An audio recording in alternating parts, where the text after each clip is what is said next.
নাহিদ ইসলামের একটা বক্তব্য দেখছিলাম, দেখেন বক্তব্যটা।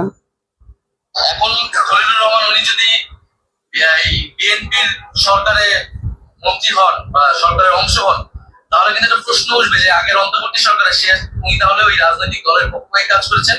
এবং নির্বাচনে যে ইঞ্জিনিয়ারিং এর কথা আমরা বলতেছি, আমরা যেটা দেখলাম যে কারচুপি হলো, ফলাফলে কারচুপি হলো এবং অনেকগুলো আসন হারিয়ে দেওয়া হলো আমাদেরকে, এবং পরিকল্পনা করে 2/3 আসন সরকারি দল নিয়ে নিল।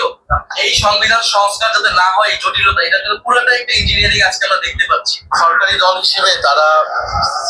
তাহলে দর্শক বুঝতে পারছেন, কয়েকটা পয়েন্ট কিন্তু এখানে খুব গুরুত্বপূর্ণ। একটা হলো যে 2/3 করা হলো যাতে তারা সংবিধান সংশোধন করতে পারে তাদের মতন করে, অর্থাৎ সরকারি দল বিএনপি। ইলেকশন ইঞ্জিনিয়ারিং, তার মানে নর্মাল ইলেকশন হয়নি। এখন অনেকে বলে যে নাহিদ ইসলাম আসলে পাশ করেনি, ঢাকায় শফিকুর রহমানও পাশ করেনি, তাদেরকে ওই যে দলের প্রধান যেহেতু, তাদেরকে ইঞ্জিনিয়ারিং এর মাধ্যমে পাশ করা হয়েছে, ইলেকশন ইঞ্জিনিয়ারিং। তাহলে তো আওয়ামী লীগের প্রতিটা অভিযোগগুলো সত্য হয়ে যাচ্ছে, কারণ এই নির্বাচনে অংশগ্রহণকারী জামাতও বলতেছে, এনসিপিও বলছে। এখন বিরোধী দল কি ইলেকশন ইঞ্জিনিয়ারিং এর কার্ড খেলবে, মানে সামনে এগোবে, বলার চেষ্টা করবে যে নির্বাচন সঠিক হয়নি, স্বচ্ছ হয়নি? এটা যদি হয় তাহলে লাভটা কার? লাভ নিঃসন্দেহে বলা যায় যে যারা নির্বাচনে অংশগ্রহণ করতে পারেনি, আওয়ামী লীগের জন্য বিশাল একটা লাভ। সেই লাভটা তারা এনে দিচ্ছে। এখন তারা আনবেই, কারণ এটা আওয়ামী লীগ কোনটাকে ক্যাপিটাল করবে, কোনটাকে আন্তর্জাতিকভাবে প্রতিষ্ঠিত করার চেষ্টা করবে, সেটা বড় কথা না। আভ্যন্তরীণভাবে বিএনপিকে বারবার বলার চেষ্টা করবে তারা যে বিএনপি সঠিক বা স্বচ্ছ নির্বাচনের মাধ্যমে এই জয়যুক্ত হয়নি বা এই পরিমাণ আসন তারা পায়নি। গেল। আবার সরকারি দল তারাও বলতে পারে, কিন্তু তারা বলতে পারবে না এই কারণে যে তারা বললে তো আর সরকার থাকে না।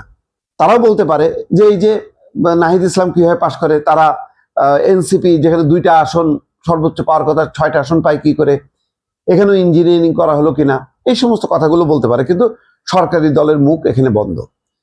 এখন বিরোধী দলের সামনে কি কি কার্ড আছে? কার্ডের মধ্যে অন্যতম হচ্ছে যে জুলাই কার্ড, জুলাই সনদ বাস্তবায়নের যে অঙ্গীকার, সেই অঙ্গীকার থেকে সরকারি দল সরে গেছে।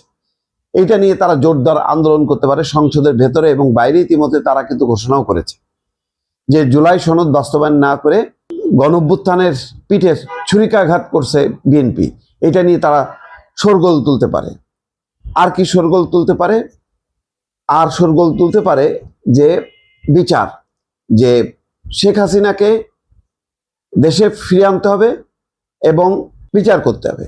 কিন্তু বিএনপি করবে না কেন? বিএনপি তো ভারতের সাথে নেগোসিয়েশন করেছে, সুতরাং শেখ হাসিনাকে দেশে এনে তারা বিচার করবে না। ইতিমধ্যে মির্জা ফখরুল ইসলাম আলমগীর একটা কথা বলেছেন যে দিল্লিতে শেখ হাসিনা অবস্থান ভারত এবং বাংলাদেশের সম্পর্কের ক্ষেত্রে অন্তরায় হবে না। অর্থাৎ দিল্লিতে থাকলেও শেখ হাসিনা বাংলাদেশ আর ভারতের মধ্যে সম্পর্কের ক্ষেত্রে এটা বাধা হবে না, এটা সম্পর্কটা বাড়বে। এর ইঙ্গিত থেকে বোঝা যাচ্ছে যে শেখ হাসিনাকে ফেরত আনার ক্ষেত্রে বিএনপি তেমন সোচ্চার থাকবে না। ফেরত আনার ক্ষেত্রে মুখে মুখে হয়তো বলবে, কিন্তু বিরোধী দল কিন্তু চাপ তৈরি করতে থাকবে সংসদের ভেতরে এবং বাইরে। তার মানে হচ্ছে, একটা হচ্ছে জুলাই সনদ বাস্তবায়নের কার্ড, আর একটা হচ্ছে শেখ হাসিনার কার্ড, আর একটা হচ্ছে ইঞ্জিনিয়ারিং ইলেকশন হয়েছে এই কার্ড। আপাতত এই 3টা কার্ড খেলে বিরোধী দল জামাত এবং এনসিপিকে এগোতে হবে।